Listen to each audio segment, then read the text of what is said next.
What's up, y'all? Welcome back to Not Gon Lie. It's your boy Fritz. What's up, y'all? It's your boy Dapper Dan. You're now tuned in to the latest and soon to be the greatest podcast. Bow. What's up, brother man? I'm good, bro. Fresh off Super Bowl weekend, you know what I'm saying? Yeah, Super Bowl weekend is always a great weekend. It was an interesting weekend. There was a lot going on, but there was a lot of dots being left in Miami. Yeah, definitely. I expected that too. The stripper bowl, I knew it was overrated. I knew it. Stripper bowl. Niggas had a video of just wild shorties in the airport. Just dread, bro. That joint looked like the Trump concentration camps, bro. No funny. That looked like. And then I felt bad for shorties. I was like, damn, if I could cash out one of them, I would cash out. You would cash out them? You would? I cash out 150. This nigga here, you too. He crazy, bro. You too generous. I ain't gonna hold you up. So you're not gonna help mankind? Absolutely not. Okay, cool. We can move on. There's nothing left to say at that point. But speaking of the Super Bowl, it was a very interesting game. Definitely. I thoroughly enjoyed it. Me. I guess we were both rooting for the Kansas City Chiefs. Mm-hmm. We had our picks. Right. I was a little nervous, seeing what was happening. Pat Mahomes wasn't looking like Pat Mahomes, A little shaky. The 49ers defense was just doing their thing. It was the number one defense versus the number one offense. They was fake kicking their ass. I don't say kicking their ass, but and in defense, like he had 2 picks. You know what I'm saying? He wasn't really getting the ball. He wasn't really getting the ball down the field. Mm-hmm. You know what I mean? It was pressuring him a lot. He was dropping back a lot. And they were down by 10 going into the fourth quarter, and he just turned it up. Nigga went Superman mode, bro. Yeah, I felt like they spent, especially the first half, both teams spent basically like trying to figure out what the other team's going to do. That's why it was such a low score. It's 10-10 because it's like both of them were just like, all right, so like it was a game of chess. Like literally, football is always a game of chess, but this was like literally the number one offense versus the number one defense. So like it's literally like 2 chess veterans going against each other, and like, all right, so he moved his pawn, so I'm gonna move my rook. Like some shit like that basically. But I liked the game a lot. Like it was really interesting. It kept my attention. There's been Super Bowls that have not kept my attention, and I have slept. But besides that, definitely San Francisco 49ers defense definitely did show up. There was a couple blunders though that cost them.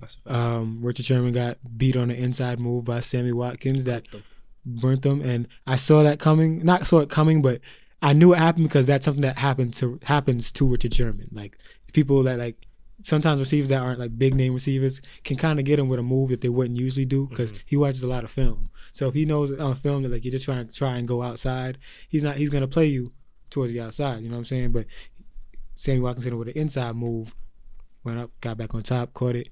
And also Jimmy Garoppolo, one of the biggest stories going into it was can he take hold of the reins? Can he lead them to, because he's gonna have to throw the ball. Like he can't run the whole game.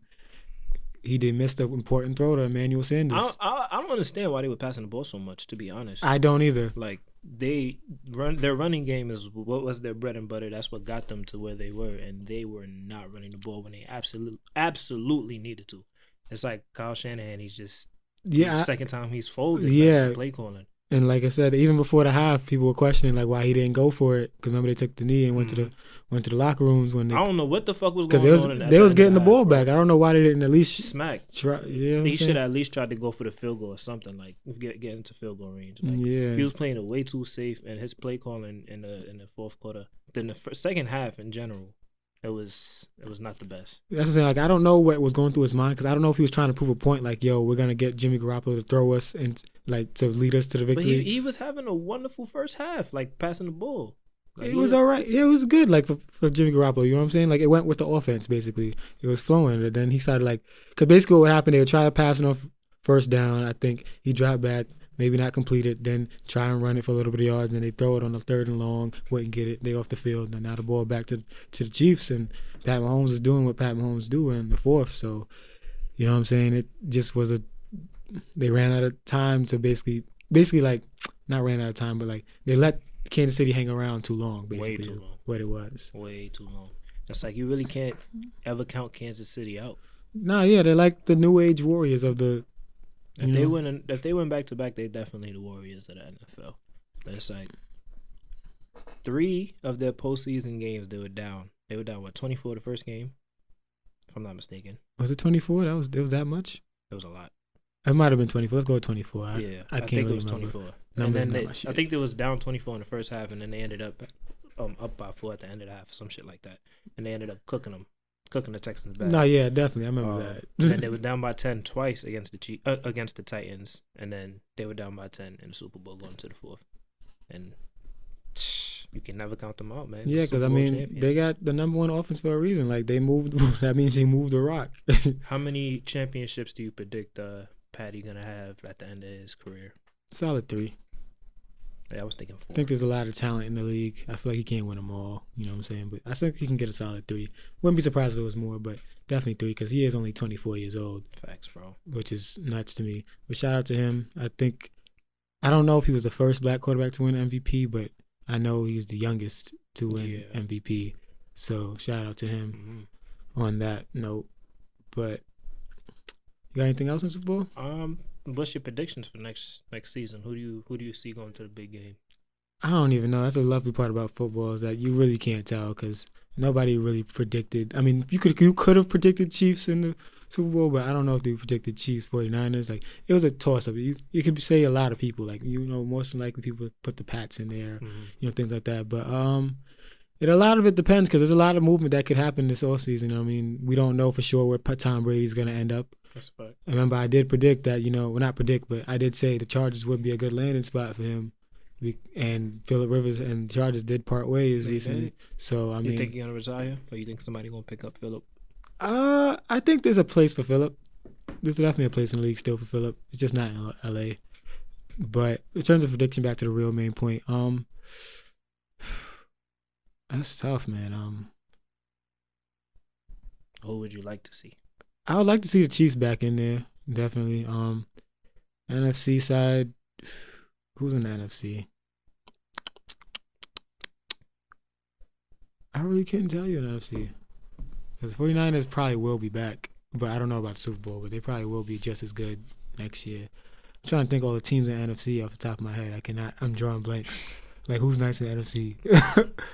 I mean, the Saints might fuck around and not be as good as they were because Drew Brees might retire. I don't know. I can't see him retiring just yet. Maybe. I feel like he gives it one more go, definitely. Maybe. But who knows? The Vikings have a chance. The Vikings can clearly win some playoff games, apparently. So they have a chance, depending on coaching and how the quarterback play go. So let's say I want to see the Vikings, at least in the playoffs. You know what I'm saying? Deep playoff run. Yeah. Oh, I'll see. No, I do want to see Stephon Diggs. But definitely Titans too. They're not NFC, but Titans definitely want to see the Super Bowl. So. I want to see the Baltimore Ravens, man. I really want to see that. I wouldn't be surprised if it's a rematch of this year's Super Bowl, for next year. But what I want to see is the Ravens against, probably the Saints if Drew Brees come back. I think that was my prediction for this year. Yeah, it was Saints or Ravens. It wasn't? Oh. Man. But anyway, now that's what I want to see. Yeah, but the thing is, like, Lamar got to really get in the lab with the throwing, in my opinion. Like, he's a decent thrower, but if you look back at a lot of plays that happened over the season, a lot of those throws were like crazy throws that just happened to kind of get caught because of just how crazy they were. You know what I'm saying? Like, there was one play he was running all the way to the right and threw it all the way back left, and then the receiver just happened to jump and catch it. Like, it's a lot of plays that he had that, like, kind of just went his way. 50-50 balls. Yeah, like, you know what I'm saying? So he needs to get those 50-50 balls to really be, like, on-point passes, you know what I'm saying? But I think he could do it. He just has to really get in the lab and work, and I think he will because I feel like he's one of those guys that can identify his flaws and definitely work on it. Because I think he really wants to be – I feel like running is not what he wants to be known for. I feel like he just wants to be a good quarterback, and that's part of being a good quarterback. So if he can get down with the throwing, I think they're unstoppable. Like, if he can be completely at least 20% more accurate than he was this season, Super Bowl. We'll see, man. But since we're on the topic of football, we can talk about your main man, Antonio Brown. So, redacted, man who should not be named, a.k.a. redacted. I'm gonna play a part of his apology because apparently this came out the blue. By the way, I just saw the report one day. It was like Antonio Brown apologized. I'm like, well, after all this, we getting an apology? I feel like we need a little more than an apology, but I'm just gonna play this part I think this is it. I hope it's queued up properly. What impact has just being away from the NFL had on you personally, or just even your life outside of football? I just think you get so involved with football, so emotionally attached. So not being able to play, you know, have me a little bit agitated, a little bit aggressive. What do you mean by that? What do you mean that it has you agitated a little bit? I think when you deal with different frustrations in the world, you know, you could go out on the football field and get away from it, you know, with practice, with games. In those 60 minutes, you know, you kind of just narrow out your focus to be the best in that moment, and nothing really matters outside of it. So when you're so used to that with playing so long, you know, not being able to play, you know, it's kind of having to have a positive transition. And how do you? All right, so with that being said, how do you feel that that's his? That wasn't obviously the exact apology, but that's part of his reasoning for why he feels he was acting out. Now, where do you, on a scale of 1 to 10, where's your sympathy lie for him? I mean, it's pretty low, probably a 2. It's pretty damn low. But it's like, then again, it really might be a case of a mental illness. You know what I mean? Like, people have to take that into consideration, and I don't think he's taking the steps to figure out if he has anything wrong with him. Yeah, it's like he just been going downhill for like the last year and a half, man. That shit don't make no sense. But now you want to apologize for it. I feel like 3 weeks from now he gonna do some next stupid shit. So it's like you gotta take it with a grain of salt. Oh yeah, the way I'm viewing this is the way we were viewing Kanye for a little bit. I don't know if you remember like how Kanye was kind of like wilding out, and then like there was like a point where he came on live and like was like, "Yeah, I'm back in Chicago and I'm moving back," and I'm like, you know, I'm just like, all right, and then like he kind of just like disregarded everything he said and then went on a whole different route, and then now he's doing the whole Jesus rebrand thing. Yes, a lot of things. Yeah, but that's just how I viewed this. Like I just feel like with Antonio Brown, I don't know what his motives are. Like you said, it could be because of mental illness. I wouldn't toss that out as an option, but like as similar to you, I share that same sentiment. Like I feel like he's definitely gonna he might do something like stupid again in another few weeks, even after all of this. But if he doesn't, even if he doesn't do something for the next few months in the summer trying to get a contract, I wouldn't even cancel or rule out him doing something stupid during the season again.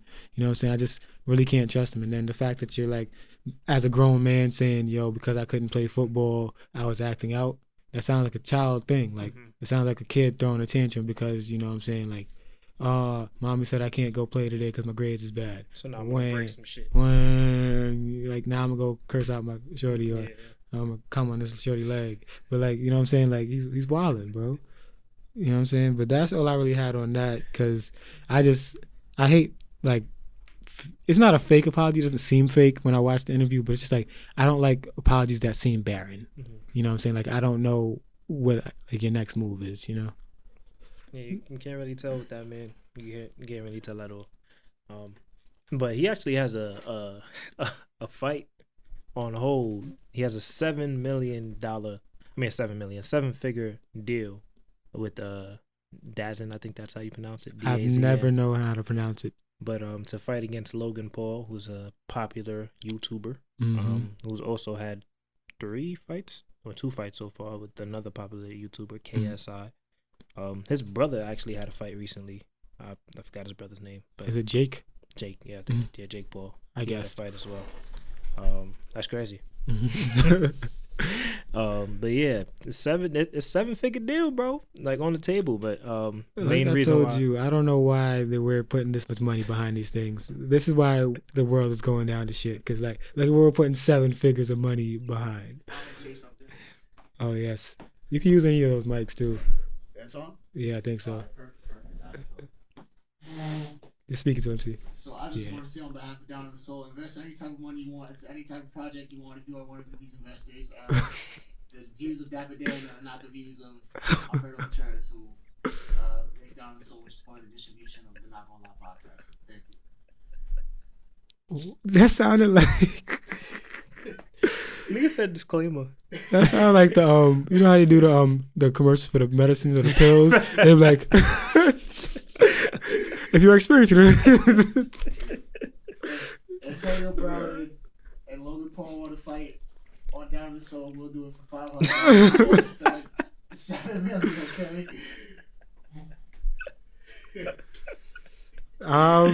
But the main reason why that fight hasn't been accepted yet is because Antonio Brown is still keeping his options open for like football and stuff. Which, I mean, I don't know how likely it is for him to be on a roster for next season, but I definitely see somebody taking a chance. Somebody's gonna do it. we'll see. Somebody. But I do want to see him in the ring though. See how he fares.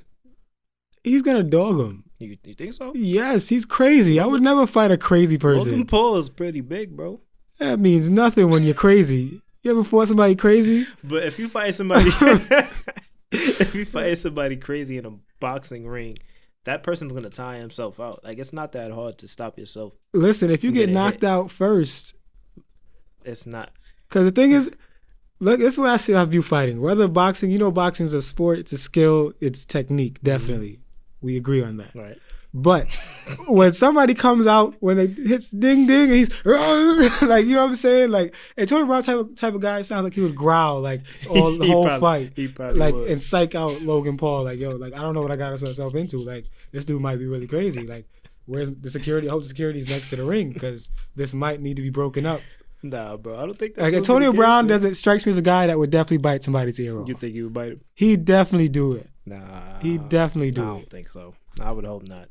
That would be. It'd kill his rebrand, definitely. But I can see him in a moment of weakness biting somebody's ear off. It definitely kills rebrand though. They did no NFL over after that. No NFL contract. Now you just got a box. Not even because I don't know who's biting people's ear off. I'm not. You're not part of my promotions. TMNT ain't picking them up. I personally think the fight will happen. I don't know when, but I feel like that fight's gonna happen. I hope it's not smoke because now that I said what I said, I kind of want to see it. Bro, I want to see it, bro. I want to see Antonio Brown and Logan Paul in the ring. Since sadly the NFL season's over, but fortunately the XFL starts on Saturday. Yeah, and I don't know if you've seen, but like, have you read up on like any of the rules and stuff? Like, they have a lot of like I have different but I'm rules. not too basically, like, I'm not gonna lie to you, if they didn't have the illustrations with it, I wouldn't know what the hell they was talking about. But basically, like, I know there's like different rules for kickoffs and punts. So like, basically, let's start here. So when it comes after scoring a touchdown still 6 points, still regular football rule. But when it comes to the extra point, you have 3 options. You can go from, I believe, the 5-yard line, you get 1 chance to get a point. I think the 10, you get 2 points. And then for 3 points, you can go from the 15, I believe it was. So you only get 1 chance at either. So you choose one, and you get 1 chance at either to score 1, 2, or 3 points. Then when it comes to a punt, no, is it a punt? Yeah, they're trying to get people away from punting because it's going to be easier to score now because of the way they're going to do it. Because I think, correct me if I'm wrong, audience, but I believe once they punt it, he can't. Nobody. I don't think anybody moves until he catches the ball physically. Nobody moves. I think that's how. No, that's for kickoff. I think for kickoff, that's what they're doing. Because kickoff, they're gonna like line up next to each other. Like, instead of being like mad far apart, they're gonna be like right here, and like they're gonna kick the ball, and nobody can move until he fields it. And the thing is, also, you can't, with the punts, you can't kick it out of bounds anymore either. Like, you can only kick it inbounds because then it's gonna be a penalty if you kick it out of bounds. So like, they're trying to get people away from punting and going on 4th downs and stuff like that.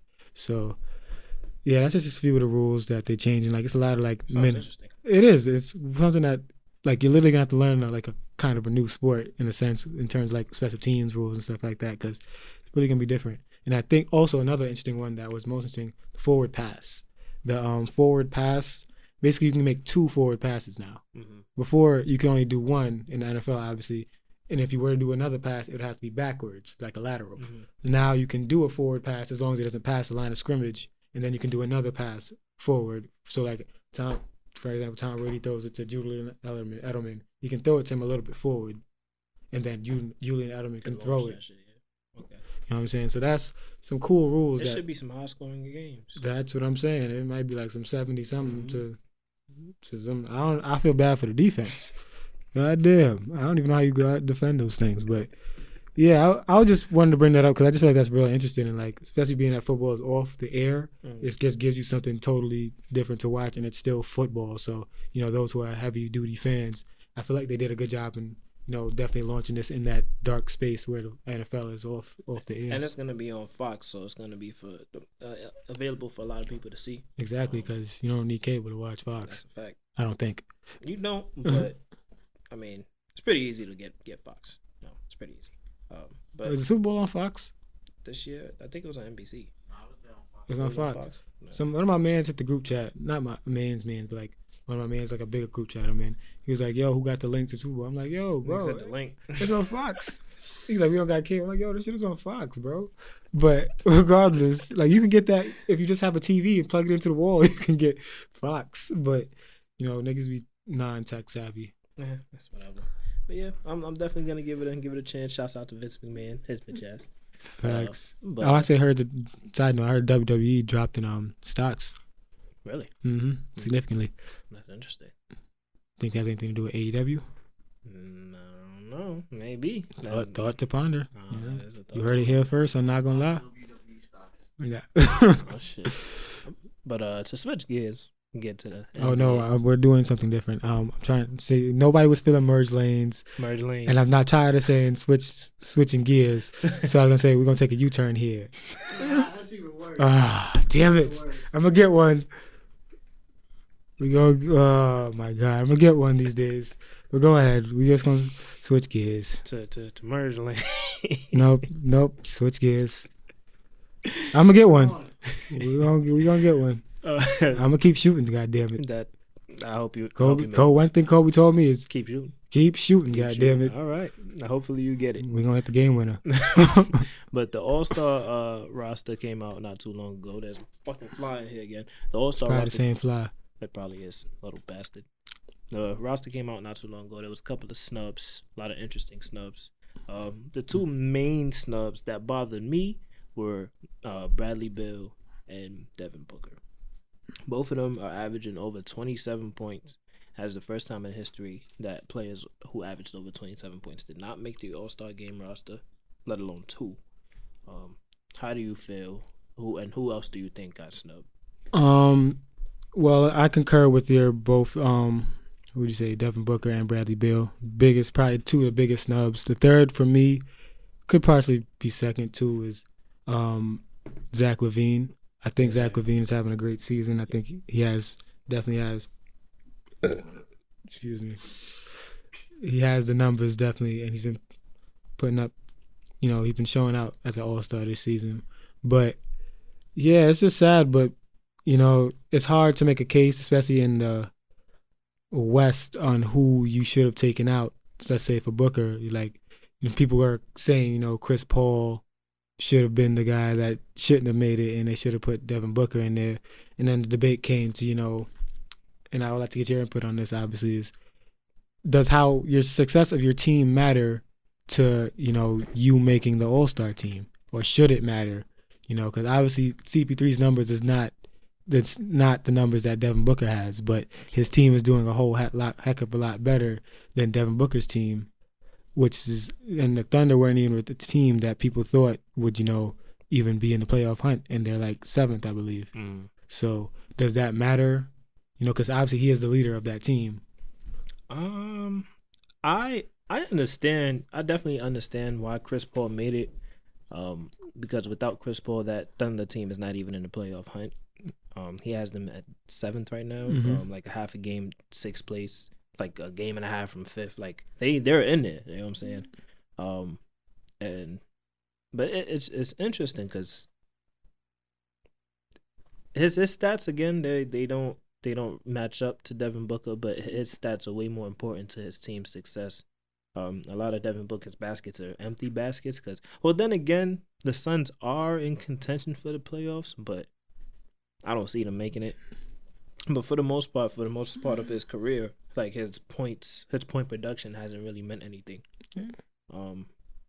But I understand why people feel a way about it. Because the debate has been like team success versus solo talent, because the debate was it's an all-star team, so why are we putting, team success into what should be, I guess, in most people's opinion, based on solo stats and what you've done so far this season.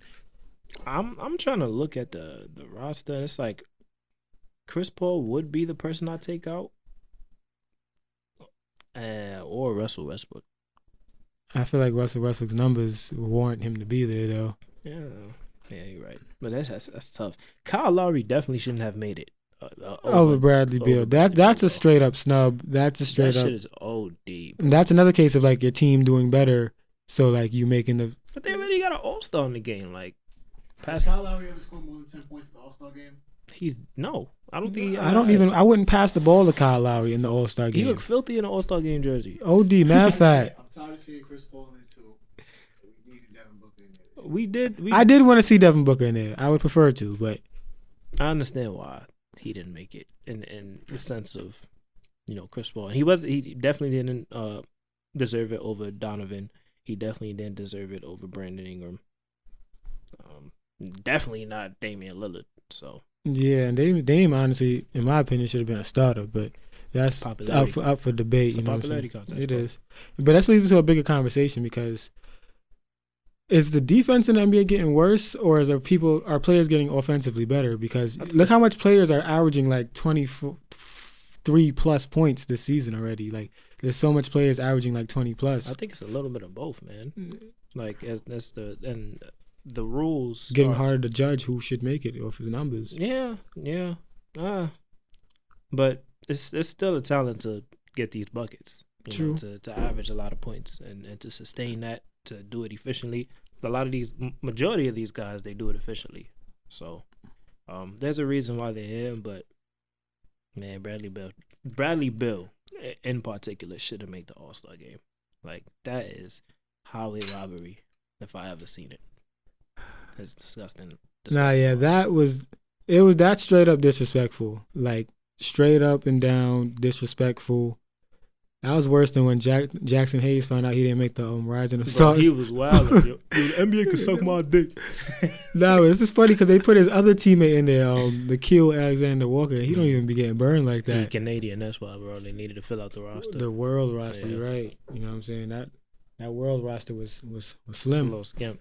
That's why I'm not too sure why they keep going. I mean, I understand it because there are a lot of international prospects and whatnot, but yeah, and you'd want to have that international appeal going and stuff like that. The international people have to be nice though. That's what I'd be saying. They got to be superstars. You know what I'm saying? Or potential superstars rather. But I feel you. But since we're on the topic of All-Star game, we could talk about the rule switch up or the game switch up. I feel like the NBA keeps doing things we don't ask them to do.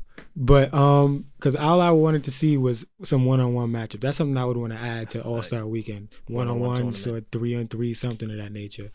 But they keep just saying, oh yeah, fuck y'all, we're gonna just do this. But the premise behind what they're doing is, I guess, good-hearted in nature. There's gonna be money going to charity, so that's always cool. A lot of money. So basically, from what my understanding was, they're gonna take each quarter. Basically, you're playing to win each quarter. So in a hope to make it more competitive. So each team's going to represent a different charity, and whoever wins each quarter, gets the money to go to that charity, basically. So, but the thing is, the fourth is going to be different because the fourth is not going to have a clock, to my knowledge. I think it's first to 24. Yeah. But basically, the score is still going to be the same from whatever happened at the third quarter. So if the score ends up being 100 to 95, it's going to be first to 124. So that team that has 95 is going to have to score 29. So I don't know. How do you feel about that? I mean, we didn't ask for it. It's damn sure didn't ask for it, but it's definitely interesting. I'm all for it because I do like to see the competitive All-Star game. Like it's tiring to see just straight lobs and threes. Yeah, threes, non-caring defense. You know what I'm saying? Like it's gonna be interesting to actually see a competitive basketball game. Hopefully. Yeah, between the 24 best players in the NBA, essentially. Right. Quote unquote. But I definitely think it's gonna be pretty cool, and I feel like people are gonna be going hard just off the strength that is how much it means, with the whole Kobe thing, and so it's gonna. I think it's gonna be one of the better All-Star games of recent memory. I'd hope so. They also changed the 3-point contest as well. They added 2 spots that are, I don't remember how much feet behind the actual 3-point line, That's but 3 points or 2 points. I think it's the 3 points, yeah, that are gonna be new. And it's like they added like 10 more seconds. Yeah. Obviously, if you don't shoot from further, the ball gonna take longer to go in. But yeah, so that's kind of cool, I guess. It's nothing crazy to me. It's kind of cool. People be pulling it from far, so it's cool that they're adding that to the 3-point contest. So it's gonna be a pretty fun All-Star weekend. I'd hope so, because I mean, I'm not gonna lie, the last few have been kind of dry. Like, I'm not really feeling the dunk contest lineup like that, to be honest. But yeah, me neither. But they keep saying that people sleeping on Pat Connaughton. I don't. All I see him is do like strong in-game dunks. Yeah, that's what I'm saying. Like, he jumps high. Don't get me wrong, but I don't know if he has like the finesse mid-air to like really be doing like, what I want to see. Mm-hmm. What I would love to see is them get the guys that off of Instagram that like literally make a following off of doing like all these impossible dunks go up against each other. But for whatever reason, the NBA is moving very slowly towards the Instagram wave. I mean, I feel like they had an event on TNT, like some dunk contest shit. They used to back in. It was hosted by, I forgot who hosted it, but I know Nate Robinson was on it and Shaq was on it as like judges. I think Charles Barkley was on it too. Might have been, but I think they only had like 1 or 2 seasons. I guess people weren't watching it like that. It did come on kind of late. I mean, that's tough because there's a lot of talented dunkers in this world. That's what I'm saying. They get a lot of publicity. You know what I'm saying? It's payday. It'd be cool to see. It would. I think that's all we got on the docket. Unless you wanna. I mean, do you want to touch because we had one more. Well, yeah. Oh, the Steve Mills shit. Mm-hmm. Oh man. I mean, if you want to touch on it briefly. I mean, motherfucking Knicks, man. What's next, bro? So Steve Mills, he's gone. He's Steve out. Mills was the president. President. Okay. President in basketball operations. Right. And he was fired. He went from there was reports on Marcus Morris getting a max or whatever the case was, and now it's from that to him being in the trade talks. Yeah, trading block. How do you feel about us getting rid of him?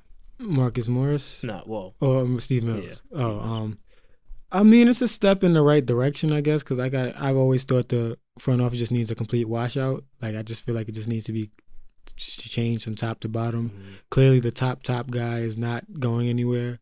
Like you said, he's gonna be there till he gets old and weary, bro. Yeah, but it's a step in the right direction.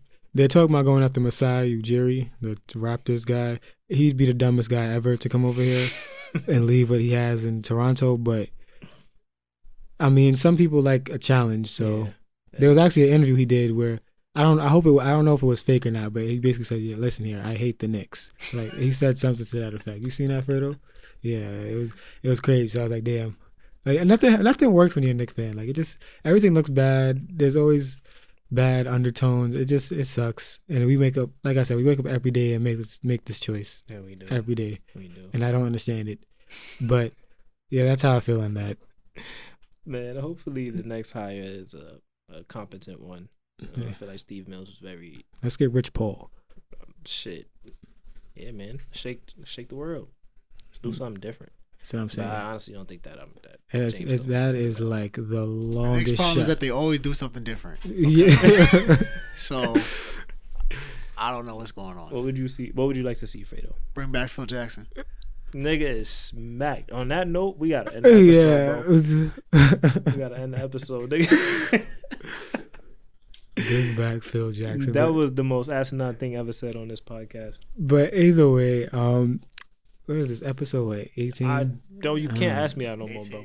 Yeah, so he's the one that. Yeah, so we'll catch y'all next week, and hopefully not with Phil Jackson in our office later.